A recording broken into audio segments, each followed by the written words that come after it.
बरतिया गे किनके जहर दारू म पीबो औ तो जहिया बरतिया गे। Presented by Jai Maa Kali Recording Studio, Bhalpras. जाइची ससुरा जो न गेरनिया जाइची ससुरा जो न गेरनिया सुन हमर बतिया गे किनके जहर दारू म पीबो किनके जहर दारू म पीबो औ तो जहिया बरतिया गे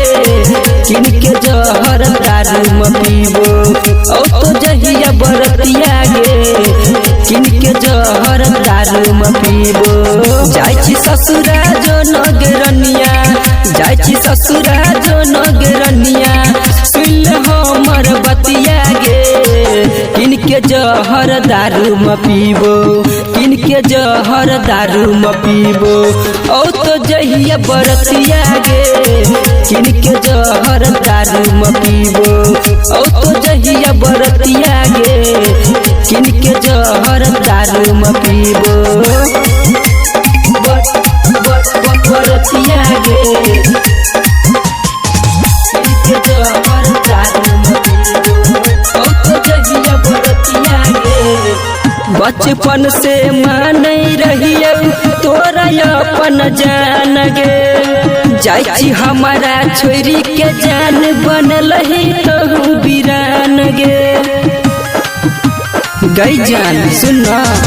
बचपन से मानै रहियो तोरा अपन जान गे जाइची हमारा छोरी के जान बनल ही तहु वीरान गे। हमने जाने रहिए गे सोना हमने जाने रहिए गे पगली बनबियत निर्दयिया गे किनके जहर दारू म पीबो किनके जहर दारू म पीबो औ तो जहिया बरतिया गे किनके जहर दारू म पीबो औ तो जहिया बरतिया गे किनके जहर दारू म पीबो बरतिया गे किनके जहर दारू म पीबो औ तो जहिया बरतिया गे। मिलके वादा केने रही खाके जानू कसम गे जाइची हमारा छोरी कर जावा दिल में देखे जखम गे गई तू ठीक नहीं कली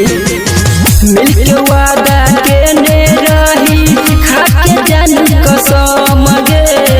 जाइची हमारा छोरी कर जावा दिल में देखे जखम गे। गायक अमर जी कहो अमित गे गायक अमर जी कहो भरोस गे भेल कोनो गलतिया गे किनके जहर दारू म पीबो किनके जहर दारू म पीबो औ तो जहिया बरतिया गे किनके जहर दारू म पीबो